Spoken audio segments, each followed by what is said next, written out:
Okay, when I was 11, I wanted to become rich. Like, I'm talking multi-millionaire rich. I was about to retire when I was 12. So I did what any other logical 11-year would do, right? And I drew 1,000 of these monkeys. Before you judge me, this was during the height of that whole NFT thing. And people were already paying absurd amounts of money for monkey pictures online. So my logic was, if I just cranked out 1,000 of these bad boys, then millions would just show up in my bank account, like that, right? So I got to work. I started drawing. I spent an entire month just drawing monkeys on my iPad until I got to 1,000 of them. And that wasn't even the most important part. I did the most important part next, which was nothing. I never posted any of them, not even a single one. Because in the second that, between making them and actually sharing them, I realized something so terrible.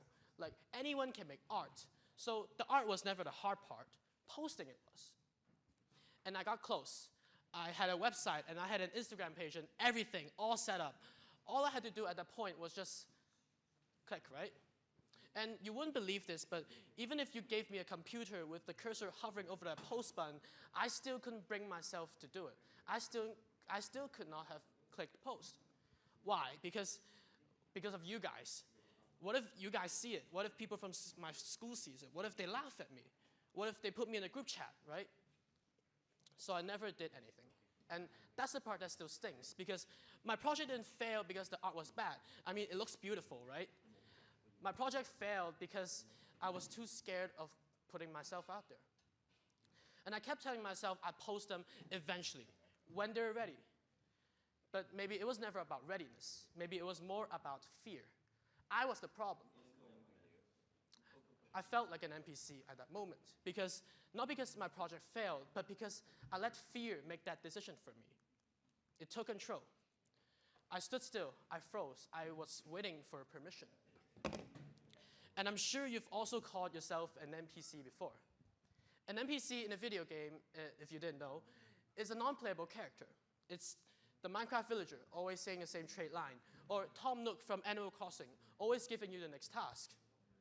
They have the same code, the same role, but never a real choice. Somewhere along the way, a whole generation of us looked at our own lives and saw the same expectations, the same hallways, the same schedules every day, and went, yeah, that's me. And we've turned it into a joke. But it's the type of joke that you only laugh at because the real version of it is way too uncomfortable to say out loud. So here's my question for the next 12 minutes. If you think you're an NPC, whose game are you playing, and who do you think is watching? In 2006, scientists over at Newcastle University ran an experiment with an honesty box. If you didn't know, an honesty box is a trust-based payment method where there's no cashier and there's no security. There's only a pricing list and a box for cash. Each week, they changed the poster above the box. Some weeks, it was some flowers, fancy drawings, right? And the other weeks, it was a simple photograph of human eyes. Remember, there's no real human here, just a picture of their eyes. Strangely enough, during the weeks that these eyes were up, people paid nearly 3 times as more money into the box. But why? Because the second people actually saw those eyes, something happened in their bodies. They adjusted, they performed. And they weren't suddenly deciding to, it was rather automatic.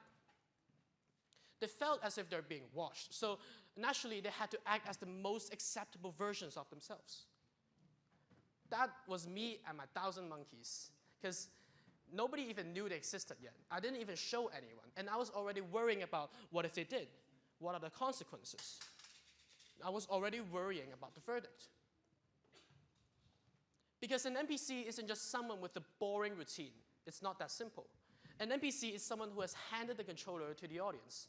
Someone whose every move and every decision is shaped by the thought of being watched. In that version, you're not really choosing your own actions. You're more reacting to other people's imagined opinions. And so, the popular fix sounds obvious, right? I mean, just stop being the side character. It's that easy. Just become the main character. And just, main character energy, right? Romanticize your life. Be the star. And I'm going to argue that that advice actually makes things a whole lot worse. But to tell you why, I first have to make a confession. I've been hiding something from you this entire talk. Yeah. This is a singer from 1970s. I don't know if some of the teachers know them in the back. This is a picture of the speaker, Barry Manilow. Barry Manilow is a singer, right? And obviously, this is an ugly shirt. And I know most of you are probably thinking, why on God's green earth would you ever waste an opportunity to show yourself to the world and wear something so ugly to a stage? And some of you are cringing for me right now, but that's fine, because 10 minutes from now and you won't even see it. An hour later and you probably won't even remember I had it on. There's actually been a study about this. Back in the 1990s, a researcher at Cornell University made a student put on one of the most embarrassing shirts they could find. Something akin to what I'm wearing right now. A yellow shirt with this ugly guy's face right on it. And so what happened was they sent the student into a room full of people, just like us, right? And afterwards, he was asked, how much of that room did you think, the people, how much of those people could they name, who was on your shirt? That guy was mortified, right? He was traumatized, maybe. And he guessed about 50%. Most people would notice it, right? But the reality, though, it was 23%. Most people just didn't notice it at all. The researchers gave us a name. They called this the spotlight effect. As you imagine, a spotlight effect is where we think people notice far more about us than they actually do. The spotlight feels so real. That's because it totally is. Just that most of it is actually coming from here, inside our own heads. So right now, I'm upstage wearing this ugly shirt in front of all of you guys here. And that's fine, because chances are, by the end of the talk, you won't even remember I had it on. So to put this into action, I want you to actually do something. Because I've been arguing that, we shouldn't be afraid. So I have to ask you to do something. So right now, don't worry, no raising hands and nobody's coming up here. Please just pick one person near you and glance. Are you actually doing it? Okay, good. Now, hold on to one fact about them. Because behind that face right now, there's an entire universe you'll never experience. They woke up this morning with a thought you'll never hear. They probably have a future version of themselves that they're scared of, and another one that they're really hoping for. My point is, there's an entire life living inside that person, and it's playing in full color every second, as loud and as overwhelming and as real as yours. There's a word for that. It's up here on the screen right now. Sonder. Sonder refers to the realization that everyone has a life as real as your own. So how does that help us? Because Sonder, once you understand the concept of Sonder, it brings me into the lie hiding inside, just become the main character. Because if you get to become the main character, then what is everyone else? In that story, they're the audience, the crowd, the shopkeepers, and the villagers. In your story, everyone else is an NPC, but that simply isn't true. Once you understand this concept, people become a lot less scary. Not because they become less important, of course, but because they become more real. You see, that person that you thought was laughing at your every move, he's probably thinking about that one time where he said some stupid thing to his mom or something. And the person that you thought was judging you constantly and watching you, he's probably thinking about that one time where he fell down the stairs and everyone laughed, maybe 3 years ago. My point is, you've been terrified of the audience, but there is no audience. They're not really watching you because they're too worried about themselves. They're too consumed in the thought of just worrying about themselves to even worry about you. And look, we're a room full of people, each convinced that they're the only real one, each convinced that you're playing a part, each playing a character in a movie no one else is watching, each performing for a crowd that doesn't exist.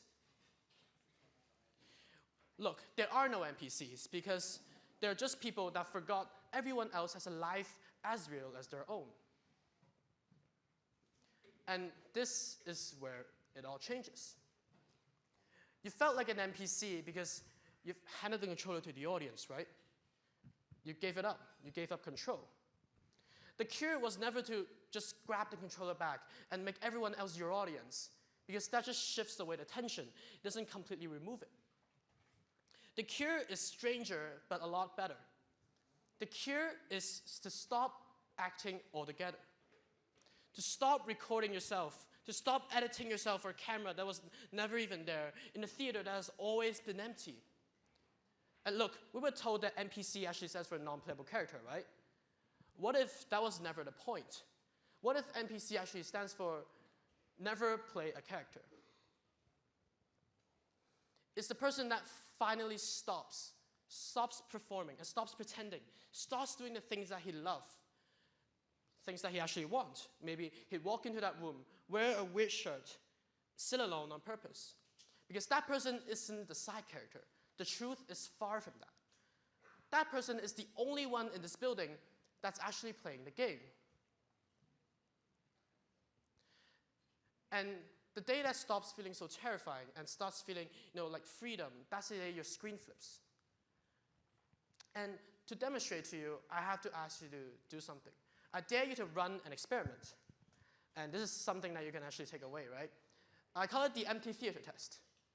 In the next 24 hours, I dare you to do one small thing that the imaginary audience would absolutely hate, or something that you normally avoid because of other people. Sit alone on purpose. Post that video. Wear that weird shirt. Then count for me how many people's lives genuinely fell apart because you did. Guess what? The answer is 0. Because no one filed a report. No one will remember anything you did by lunch. Nothing really happens because no one cares about what you do as much as you expect them to. And again, the day that stops feeling so terrifying and starts feeling like freedom, that's the day your screen flips. That's the day that you stop being a non-playable character and stop being someone who never plays a character. My NFT collection failed because I was too scared of putting myself out there. I was scared that my friends would laugh. I was scared that you guys would, put me in a group chat. And then 4 years later, I still wonder, what I could have achieved if I just simply had more courage. If I just had more bravery in me, perhaps that would change. And I still regret not trying harder. I still regret not trying to stand out. And I still regret just staying an NPC. At the start, I told you that you were wrong to call yourself an NPC, and I promised to tell you why. Because an NPC was never a sentence set in stone, like you all assumed. It was never a non-playable character. Instead, NPC stands for never play a character. It had been an invitation this whole time. And look, the theater is empty. The controller is in your hands. No one else is even watching. So I ask and invite you one last time, what do you actually want to do? Thank you.